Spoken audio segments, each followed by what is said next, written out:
My name is Amy Luschke.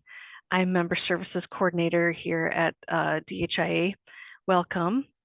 And so at this time, I would like to call on our guest speaker, Ted Matthews, to start his presentation. And Ted comes to us today. He is the Director of Minnesota Rural Mental Health and an employee of the Minnesota Department of Agriculture. And Ted is based in Hutchinson, Minnesota. And I'm hoping, Ted, that you'll go ahead and give any more background and details of what you do as you present here. Okay.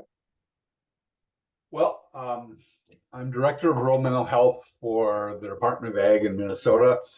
I've been doing it for about 30 years. I started working with farmers when I worked for FEMA. And after about a year, during a disaster, after about a year, a farm business management instructor called me and asked me if I worked with farmers. And I said, well, we work with everybody. And then we realized that not one farmer had called in a solid year, not one farmer. So we realized that farmers don't call psychologists. So knowing that, we went from there and started to develop a program where working with farmers would make them more open to things. And the first thing we learned is, don't call me a psychologist, call me Ted. A lot more comfort there. In my office, I have no credentials. There's two things that I can tell you that farmers don't ever ask. One is, what are your credentials? Which I find kind of strange because I went to school for a long damn time. But anyway, the other thing is decaf coffee. Never heard a farmer ask for decaf, not once. So I don't have any decaf coffee in my office. And in working with farmers, one of the biggest things that a lot of people don't understand is it's changed so much in the last 50 years that it doesn't even look the same. Women on the farm is probably the biggest change in farming over the last 5,000 years. Forever, women on the farm, their job was raise little farmers and do everything inside the home. Well, now they work off the farm oftentimes, and a lot of times for bad reasons, meaning they don't want to be working wherever it is that they are, but they're paying down the debt or they're paying for their insurance. And that is a difficult thing. And we'll talk about that when we talk about a little bit more about emotions when it comes to those kinds of things. But with that, women started doing something that they never did before, which is the books.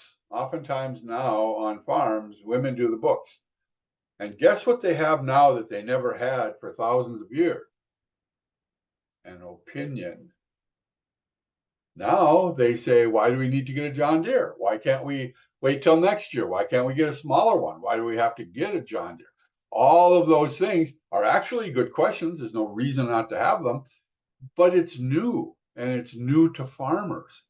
So it's difficult because you can't ask your grandparents how they did it because they did it the old traditional way where the male does everything outside the farm, outside, and the women does everything inside. So that became really difficult. So all of a sudden, we have much more need for communication on the farm, and we have far less time. Think about how difficult it has to be for women when they have to get dressed and get ready to go into town to do a job in town, and then work on that job for 8 hours, and then come home, and now they're a farm wife. And think about how difficult it is when the focus is always on the farm, the farm, the farm, the farm. What about her? What about her needs? What about what she needs to talk about? What about her job and how difficult that can be and so on? So when she looks at those things, it gets more and more frustrating. When I first started working with farmers 30 years ago, the number of divorces on a farm outside of farm was far higher than in the farm community. Now there's absolutely no difference. And that in large part is because of all the changes that have gone on where we're not working towards understanding those changes. And there's just a ton of things that we could talk about as far as those kinds of things. Something that a lot of people assume about farmers is they're quiet, they're stoic. If any of you have ever walked into a restaurant where it was a farmer-based restaurant in a small town, it's deafening how much talking is going on.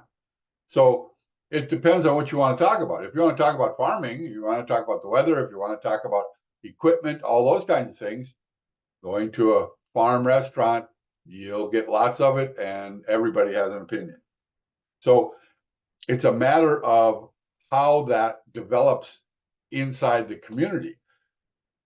When I get asked all the time about suicides on the farm, and when I'm asked that, a really high rate of suicide is from farms. And stress on the farm, what kind of farm are we talking about? There was a time when farms looked like 400 acres, 6 kids, some chickens, some goats, some pigs. There are almost none anymore. And if a person has 400 acres, it's a hobby farm.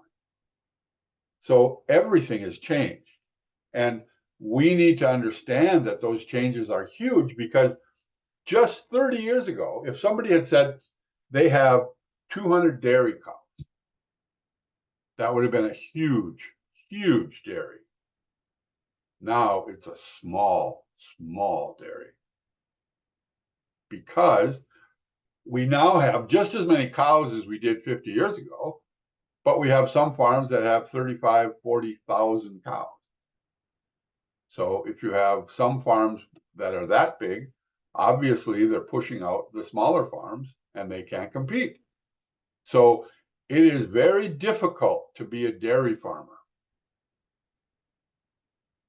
And the reason people stay on dairy farms, and this is something that you all have to truly hear. Anybody who's a dairy farmer is either one, crazy, or two, in love with what they do. They are dairy farmers. It is who they are. It is not an occupation. It is a way of life. It is their style of life that they do not want to lose. And most often, neither did their fathers and mothers and grandparents and great-grandparents. So dairy farming is scary stressful. For one, how many occupations can you think of that at the end of the year, you look and you see if you actually made money? And oftentimes the answer is no, and you do it again anyway, because you're a dairy farm.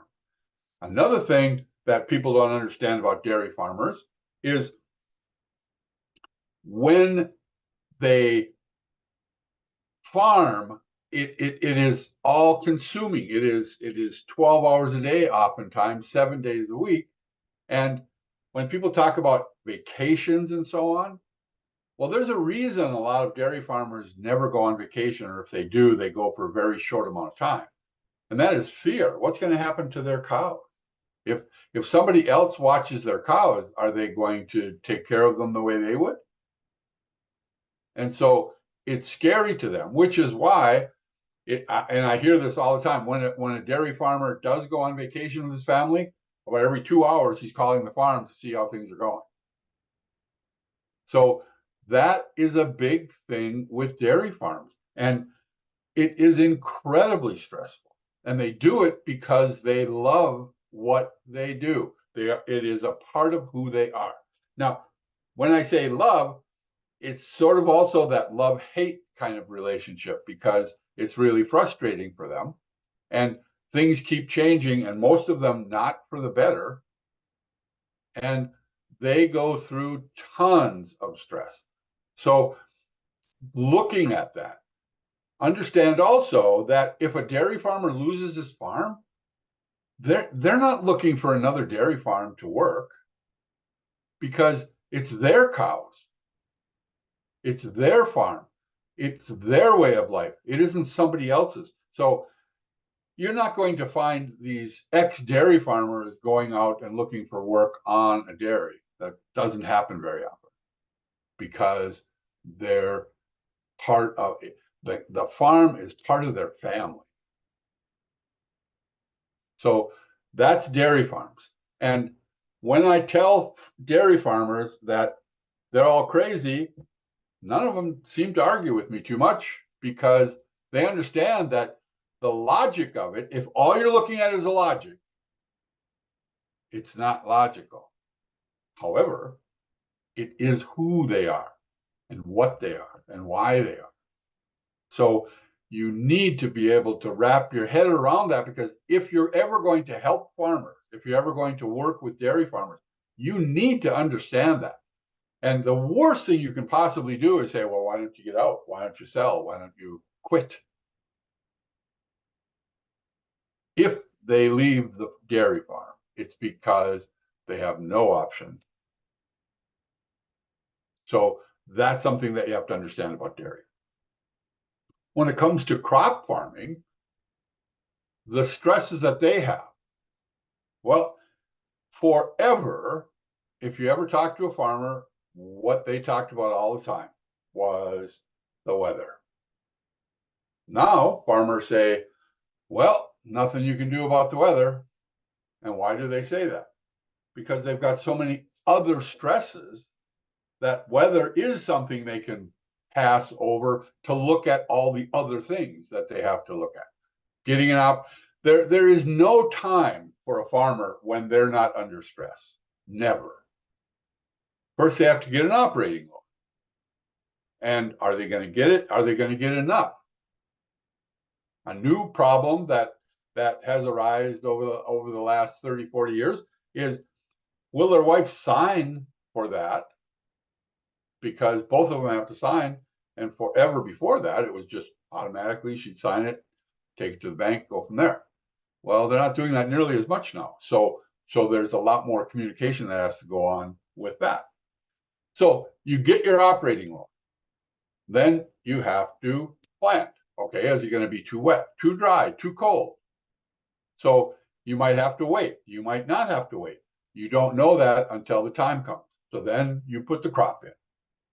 And you get that all done. Okay, are you going to have aphids? Is it going to be a dry year? Is it going to be a wet year? Are we going to hail? All those things you think about through that whole time period. And you get through all of that.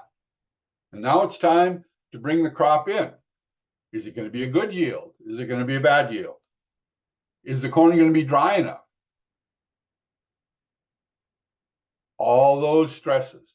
Then you get done, you get through all of that stress, and then you look at your account and you say, I made money this year. Awesome. Then you get ready to go get another operating loan. So how much stress do you have, even if you have a good year? People look at that and they say, well, here's the bottom line. You had a good year this year, you made X amount of dollars. You had stress all the way through it. So that then comes to, how do we deal with stress? Now, it would be sure nice if we could say, this is what stress is, this is what you have to do. Everybody is different. I work with farmers and I have friends that are farmers that literally accept the fact that you have good years and bad years. I work with farmers that attempt suicide.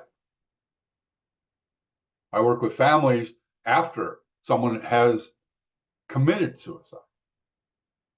So stress, anxiety, depression, understand, when we talk about things like stress, anxiety, depression, we need to realize that if it was that simple, if we could follow down this yellow brick road and find the promised land with emotion, then why are there 100,000 books written on stress, anxiety, and depression? And there literally are. So it's my stress that I have to look at. And individually, this may shock all of you, but Men and women don't think alike. So when you have to sit down and discuss things, you're not on the same page oftentimes. So how stressful is that? Some people believe XYZ, other people believe something else. And in the old days, the male farmer did all of his stuff separate, so he didn't worry too much about what she was thinking. Well, that's all changed now. So it's a family situation. Something else is when we look at family dynamics, how do you pass on the farm? Now, forever, dads passed on the farm in their 40s, early 50s, and everyone assumed it was because they were giving the farm to their son, their oldest son. Well, the truth is, they gave it because their body was shot. Well, now what weighs 50 pounds on a farm anymore? So people farm at 60, 70, 80. I have one farmer that's 93, and he has a son that's 70 and has never been able to take over the farm. And there are several examples now where dad passes the farm on to the grandson because the middle is getting too old to take over the farm. And when you talk about that, you can't look at the guy as being a bad guy because every year he says, "Oh, okay, I'll give it to you this year, next year, next year, next." The fact is, farming is in his blood. Farming is who he is, and he can do it one more year, and then one more year, and then one more year, and then one more year. And he's not a bad guy. Sure looks like it to a lot of people, but he simply can continue to farm, and that's still his passion.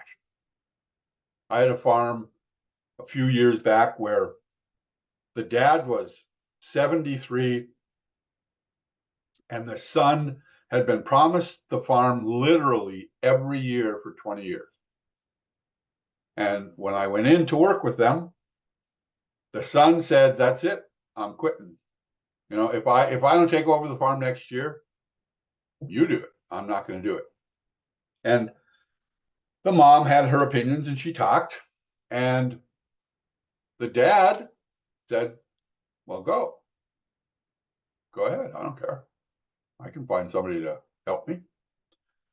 And he ended up getting the farm. Guess why? Because the mom said, "He goes, I go, and I own 50% of this farm." Again, things that didn't happen in the past now happen. So when we look at farms and when we look at the stresses and when we look at all of those issues, we need to remember that this isn't this logical thing that we used to see.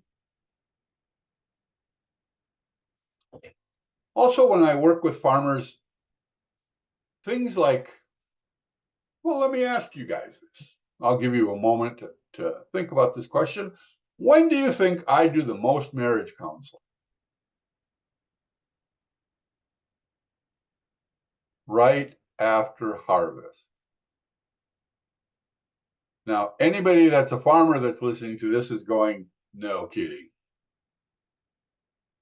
Now, why is that? Well, we tend to work many, many, many hours, want to get the crop in.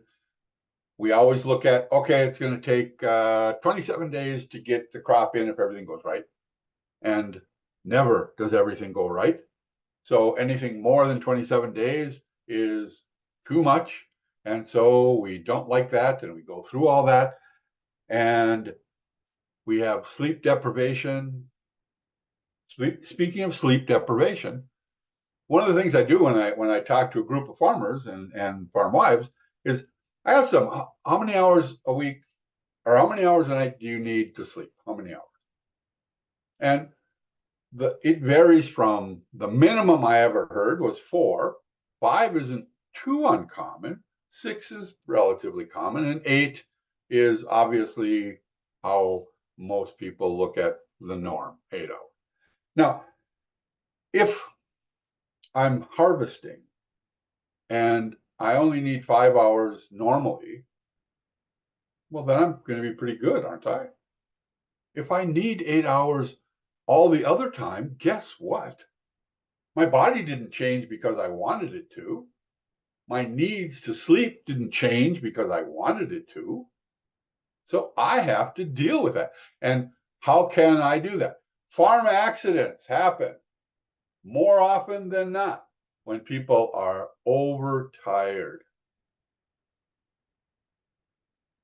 And I've not met a farmer yet when they lost a finger or a thumb or a hand. And I said, so was it worth it? Haven't heard one say, oh yeah, glad I did it. It was worth my 3 fingers. So we need to learn how to take care of ourselves better. And sleep deprivation is a huge thing, and how we talk to each other. Now, if I'm angry with someone and I say, okay, you should have been done with that in 10 minutes and it's 45 minutes, damn it, what's wrong with you? Get to work. Now, I'm tired. I said that. I really didn't mean it, but anxious right now, focused on what I need to get done. Something happens wrong. I turn to someone, I turn on someone, all those things happen. So what can I do? Well, guess what happens? I forget about that. I forget about my 5 minutes of rage. Do you think the person I said it to forgets? Do you think they forget in a week, a month, a year, 2 years, 10 years? So all of a sudden we're keeping score. This is the 37th time you've done that to me. And to the person who's angry and yelling, they think of that as 20 minutes of bad. The person they're yelling at, they think of years of bad. And they bring it up and they focus on it. Because when you hurt my feelings, that is something that has to be dealt with. Right or wrong, I'm tired isn't good enough because you hurt my feelings. I'm a human being and you hurt me. So when I look at those things, I need to focus on what's the consequences for that anger. And I'll jump into anger for a minute here. I want you all to remember that anger by itself does not exist. Does not exist. It comes from a different emotion, usually a soft emotion. I'm hurt, I'm jealous. So anger by itself doesn't exist. Second part is drop your IQ 50 points when you're angry. I'm going to prove it to you right now. When all of you that are listening get angry, aren't 4-letter words pretty popular, but 8-letter words never come out of your mouth? Why do you suppose that is? So we narrow our understanding, our thought process, and everything else. And I have yet to have somebody say, you know, I was super mad at my wife or super mad at my husband, and we talked, and boy, it went really well. By the time it was over, we were just as happy as hell. Never heard anybody ever say that. And yet people keep trying to stay focused on that with their anger. Where does it go? It gets worse. And when men and women argue, when men and women are sitting at the table and they're arguing, who do you think gets up, the male or the female? Which one? The male. He gets up and walks out because he don't want to talk about it anymore. And who follows him out of the room saying, I'm not done with you yet?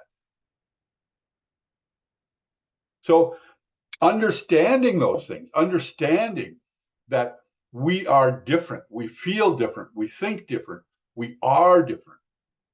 And we focus on all of those things. If we don't do that,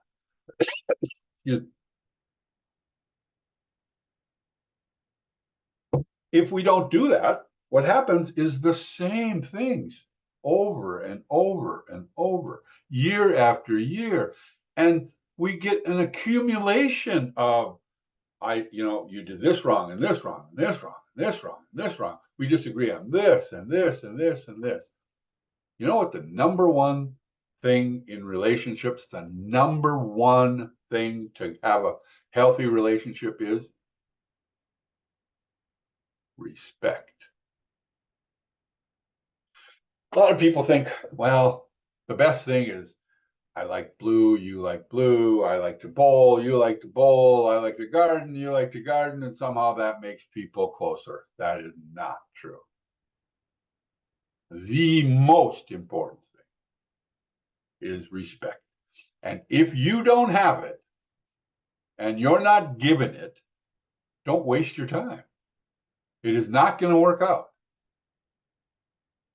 Respect is a huge thing, and it's an important thing for us to look at. How I respect the person I talk to becomes crucial.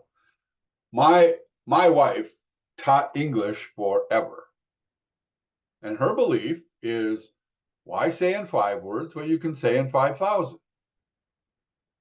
And I will sit sometimes and listen and listen and listen and listen and listen and listen and listen. And does she drive me crazy? Yes. If she called me right now, and of course I have my phone on silence, but if she called me right now and I said, honey, I'm in a meeting, so I'll talk to you later, she would say, oh, I'm really sorry I called. I shouldn't have called. I know. But, and she would keep talking. Even though she would be apologizing for calling, she couldn't just say, okay. It's not in her. Now, should I judge her for that? Well, is that going to do me any good? Because it is who she is. I have to accept the fact that that's how she is. And I have to tell her that that's how she is and that we have to communicate knowing those things. Instead of, I wish you weren't. That I wish and I woulda, coulda, shoulda, all of those things get in our way. Popeye always said it best, I think. He said, I am what I am, and that's all what I am. I'm Popeye the Sailor Man. I am who I am. And if the other person hears that, then we can work together. And it doesn't have to be, man, I'll give you another example. When I go home in the spring, my wife will say, did you see that the mums are up? And I will always answer her honestly and say, nope. And then I will say, okay, let's go out and look, because I know it's important to her, but I'm not going to pretend that I can't wait to see the mums when I don't care. So we can work together on that. I don't have to be her. I don't have to say, hey, let's go out and weed. I hate that stuff.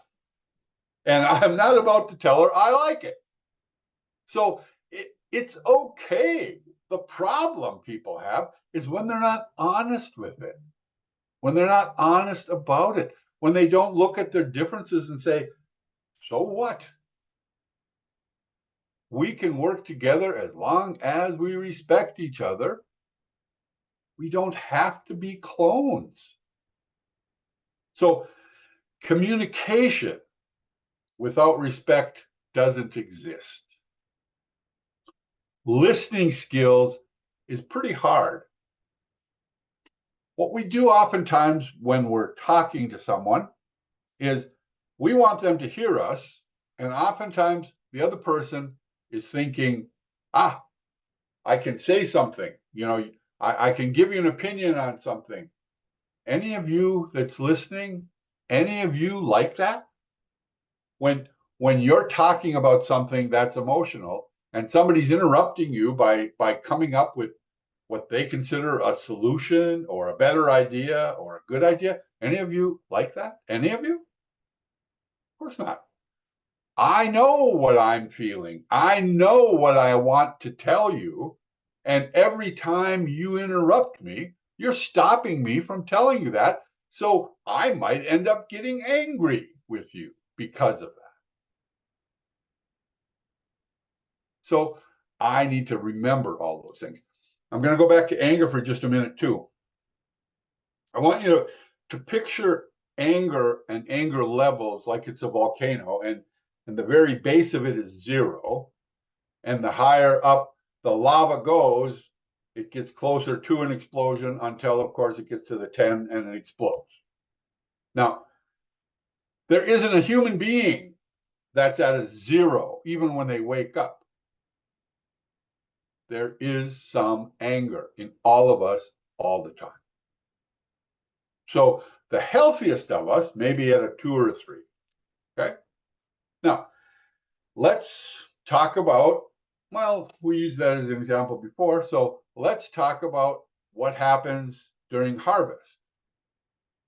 Do we wake up at a 2 or a 3 if we've had a 3 hours of sleep or not? No way. And how about the next day? Even less. And our anger level when we wake up is higher and higher and higher. And so we get to a certain point and people don't understand why they explode, and they apologize for exploding, and they try to explain why they exploded, and they go through all of that stuff. The fact is, when we get to 8 in a scale of 10, we justify our anger. Once we justify our anger, it's going to happen. Nothing is going to stop us from exploding. We justify it. And then, of course, when we explode, we calm down, and all of a sudden that justification doesn't make much sense. But it's time. Makes all the sense in the world. So how do we lower that? By knowing we're moving up and knowing that we can only go so far, and knowing that if we go too far, bad things will happen. Bad things will happen. So finding ways to lower our stress is in our best interest. Blaming people for our anger, how manipulative is that? If you hadn't done this, then I wouldn't have gotten angry. Maybe. But most of the time, my focus is more on where I'm going and how I'm feeling, and when I'm in stressful situations like harvesting, planting. So learning about our own anger and learning how to bring that down becomes really important. So I also want to talk to you a little bit about, I think all of you probably know what an introvert is and an extrovert. I'm assuming you do. Here's what happens with that. Now, introvert means they're more comfortable in small settings by themselves, and extroverts, the extreme extrovert is the used car salesman. The extreme introvert is sometimes a dairy farmer, sometimes. And so the difference, well, if we don't understand that difference, then when we communicate, are we communicating, and can that other person understand us? If my philosophy on things, is I like to analyze and talk and be around people and enjoy all of those things, then when I'm talking to an introvert who doesn't feel that way, I'm going to have conflict, and we didn't do anything yet, and we're already going to be in conflict. A great example, as far as this is the one I use anyway. If you're an introvert and you come home from a party, and that party is your in-laws and your family and your friends, and it's a good time, you had fun, and you get home, what's the first thing you want to do? Go to bed, because it's exhausting. What happens if you're not that way? What happens if you're extroverted? You go home, and of course you're going to go to bed. You had a good time. Doesn't make sense that you wouldn't be relaxed. You just had fun. So, same fun, totally different way to look at that, and totally different way to be. So, it's important that you see those things. Introverts and extroverts, the broader that distance, the harder it's going to be to understand. So the key then is in listening. I have to accept the fact that this is how you think. I don't have to like it, but I definitely have to accept that you're not doing it to me. You're simply different than me. And that's something that you have to look at very closely. Something else I want to talk to you about too. We still have quite a bit of time, don't we? Or Yeah, no? we're sitting good. Go ahead. Okay. Yeah. Okay. Parenting, adolescents, kids. Now, there's a lot of people that think that when you talk to your kids, you're equal. You know, you want to be fair, you want to be part of their life, you want to understand what they're talking about. That's crap. It is crap. As an adult, do you remember when you were 13? You knew everything. Then when you got to be 14, you realized how dumb you were when you were 13, but now you're 14 and you know everything. And then when you're 15, you realize that when you were 14, you weren't all that smart, but now you are. Well, as adults, we've been adults for a while. We should know more. So if our son or daughter comes home and says, you know, I want to go to a party at Bobby's or Joan's house, you know, can I go? And what do we do as adults? We say, was there going to be drinking there? Is there going to be drugs? Are there going to be boys there or girls there, depending on gender of the party? And we ask those questions. Now, I want you all to think about when you were that age. Would you have said, oh, yeah, good point. Yeah, there is going to be beer, huh? Good point. I'm not going. We are the adults. We need to say, let me talk to the parents. Let me find out what's going on, because we're the adults. They're not bad people because they're 15, 16, 17, but they know what they want and they're sure they're right. You are the adult. You need to take responsibility and say, no, you don't. This isn't equal. That makes sense? Hopefully it does for you.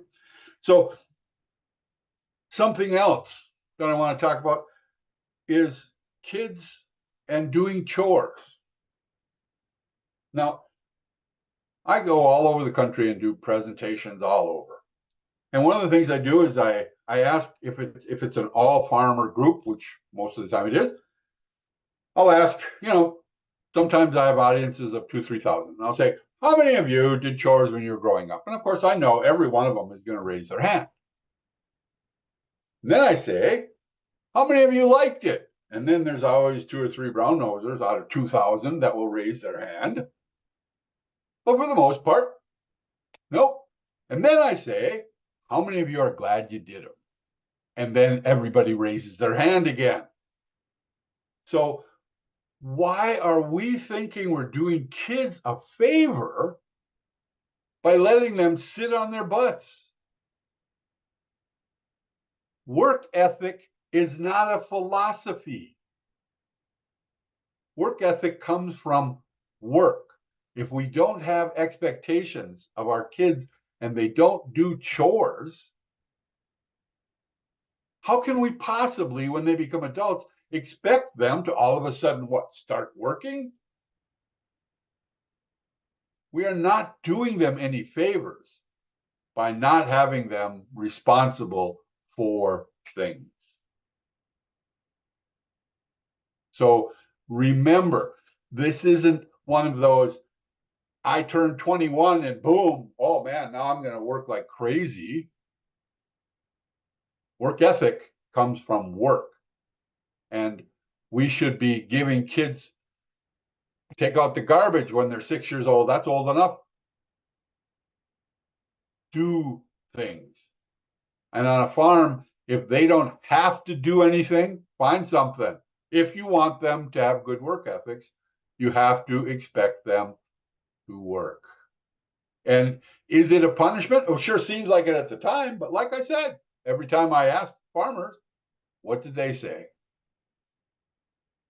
Yes, they had to. No, they didn't like it. Yes, they were glad they did it. So the kids of today are no different than that. And having expectations, there's nothing wrong with that either. I also want to talk just a little bit about, and I know I'm talking really fast, I apologize for that. I want to talk a little bit about being nice. You know, when I go across the country and I look out at the audience and I say, be nice, what does that mean to you? People will say, well, I am nice. Or, yeah, I know, I need to work on that, blah, blah, blah, blah, blah. Never once have I heard somebody say to myself, be nice to me. And who's the most important person? You are. You know, if I cut my arm and I start bleeding like crazy, do you think I'm going to say, what do you guys think? You know, should I take care of that, or, you know, what do you think? I know that I need to do something. So being nice to myself is hard. It's harder to be nice to myself than to criticize myself. Remember, if being nice to ourselves, if we keep score and we say, okay, I did this right, but I'm supposed to do things right, so it doesn't count. I did this wrong, not supposed to do anything wrong, so it counts. So the older I get, the worse my score. The worse person I am, because I don't count anything that's good, but I do count the things that are bad. What happens then? Where am I with that? So I need to be nice to me. And if I'm nice to me, I can have expectations that other people need to be nice to me too, because I deserve it. Even though I make mistakes, even though I am not anything close to perfect. My wife would definitely agree with that last one, by the way, that I'm nowhere near perfect. So taking care of yourself means be nice. Be nice to yourself. You know, the example I like to use is, you know, if you see a vagrant that's coming into town and it's obviously they don't have any money and they don't have any food and they have bad clothes and stuff, we don't mind helping them. We actually want to help them. We want to take care of them. And we don't mind telling them where the church is, and we feel good if we feed them. We feel good if they are a little better off than when they first came in. And we all feel that way. And yet, what if we were that one that was coming into town? How would we feel about ourselves? Is that fair? That I would really, really be negative towards myself for being in that situation. But if somebody else was a total stranger, then I would say, well, you know, people live on bad time. People have a hard time. That makes sense. So being nice to ourselves is really important. And telling people that if they're not nice to us, why would they expect me to be nice to them? Taking care of me is pretty important. Physically, we get that so well. You know, Al, I cut my arm and I'm bleeding like crazy. I think I'll go to the doctor and have it stitched up. I don't say, well, I don't know. Am I worth it? Am I really worth it? I don't know. Maybe I shouldn't go. Maybe I should just bleed. Of course we don't do that. Well, on an emotional level, we need to look at it the same. Be nice, take care of ourselves. We're a lot better at taking care of other people if we take care of ourselves first.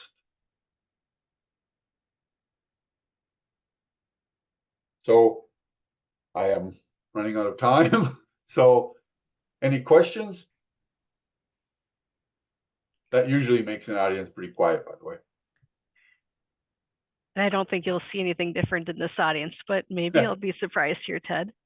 But just a reminder to those of you listening, we will edit this section of Q&A off, and so feel free to ask anything and everything here.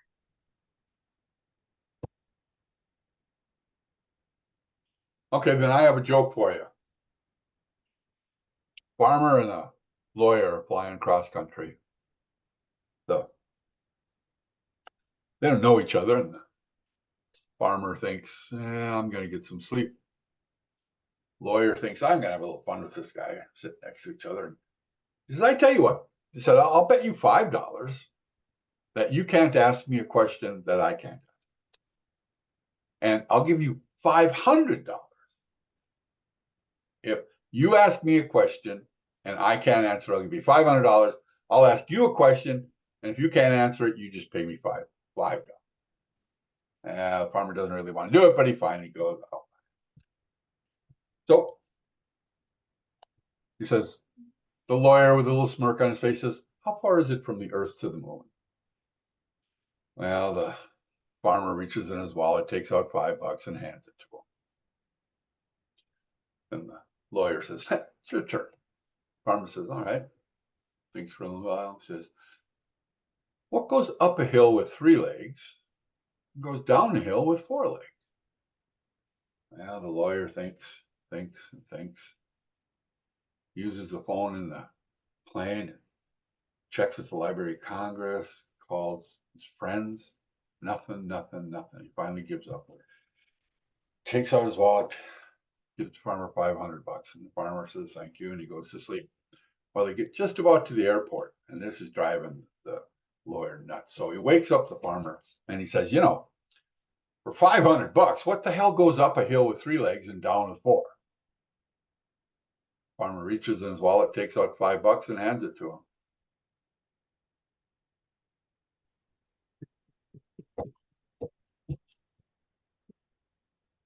him. So, no questions?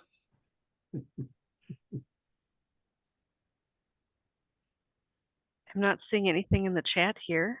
That's fine. But if anybody would like to unmute and ask, feel free. Okay.